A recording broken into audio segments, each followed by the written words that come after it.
Bonjour et bienvenue sur la Minute Ho'oponopono.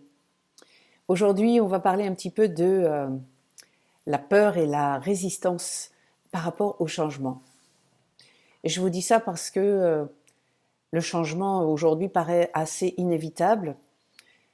Entre le confinement, le déconfinement, tout ce qui bouge dans le monde extérieur et le monde intérieur, on est nécessairement amené à changer des choses dans notre vie. Enfin, elles vont se mettre en place et, euh, et vous allez voir pointer à l'intérieur de vous une espèce de résistance sans nom qui s'appuie sur rien. Vous pouvez juste sentir à l'intérieur de vous comme une petite contraction. Alors, il y a une raison à cela.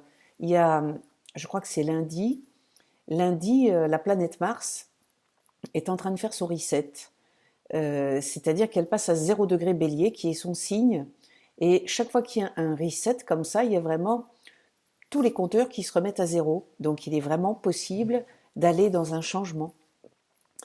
Et là, un changement avec Mars, ça va vraiment être un changement au niveau de l'action, au niveau de mettre en place ce qui fait plaisir. Mais on n'est pas toujours habitué à ça. Et puis, d'habitude, chaque fois, c'est à peu près tous les 9 ans, que Mars revient à son point de départ, re-rentre dans son signe, et bien à 0 degré Bélier, ça dure à peu près un mois, on est un petit peu secoué, et puis tout va bien. Sauf que là, cette fois-ci, Mars, avec sa rétrogradation, va nous tenir en haleine comme ça dans le signe du Bélier, son signe de départ, pendant à peu près 7 mois. C'est-à-dire qu'on en a jusqu'à janvier. C'est un truc absolument incroyable et on a regardé ça le week-end dernier pendant mon stage et je me suis aperçue qu'en fait, la dernière fois que c'est arrivé de notre vivant, pour certains, et pas de notre vivant pour d'autres, c'était justement à cette période très précise, tout fin juin, début juillet 1941.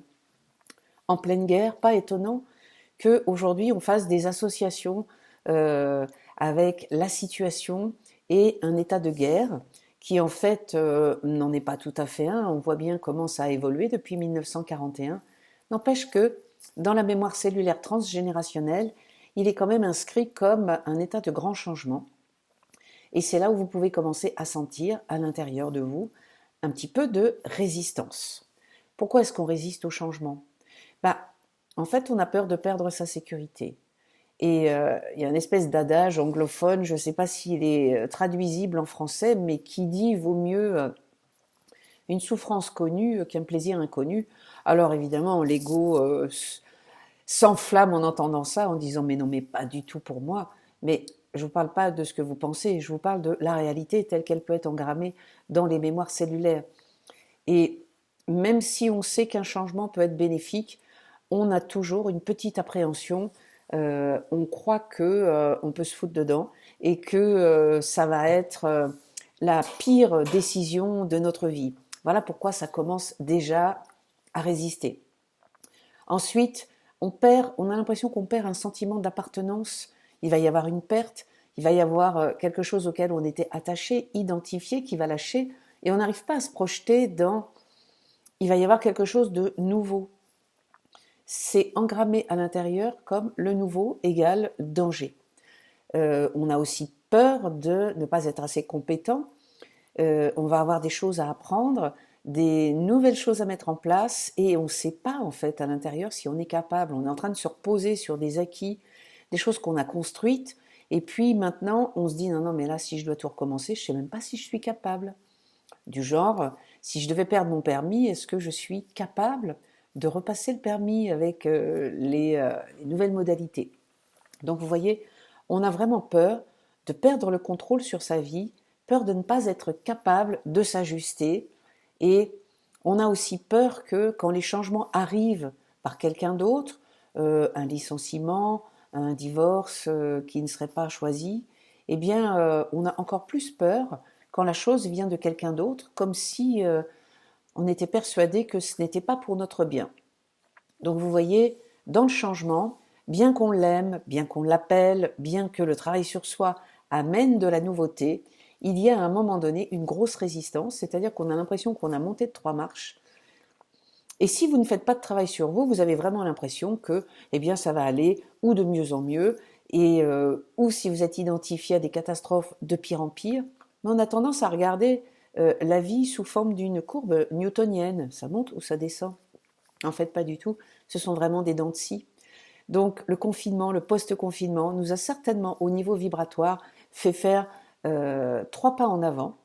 Et donc, vous êtes maintenant certainement dans les 2 pas en arrière, et il va falloir se laisser faire dans ces 2 pas en arrière.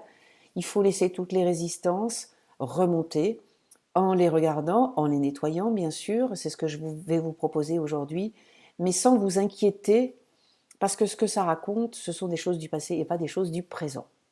Donc vous parlez à votre petit, à votre petite, je suis désolée.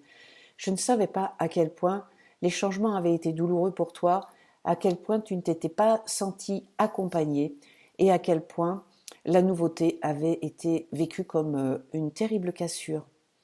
Pardonne-moi de projeter aujourd'hui dans mon monde d'adulte que si je change, ça va être dangereux, il va y avoir beaucoup de pertes et peut-être même que je vais m'engouffrer dans la pire décision de ma vie, alors que tu me dis que tous les changements qui sont opérés dans ton histoire n'ont jamais été de ton fait et n'ont pas été reconnus comme souffrants. Je te remercie de m'envoyer cette peur. Je vois bien que la résistance au changement vient de toi parce que tu n'as pas été accompagné et c'est ce que je me propose de faire avec cette prière. Je te remercie, je t'aime. Voilà pour aujourd'hui. Je vous souhaite un très bon démarrage d'été.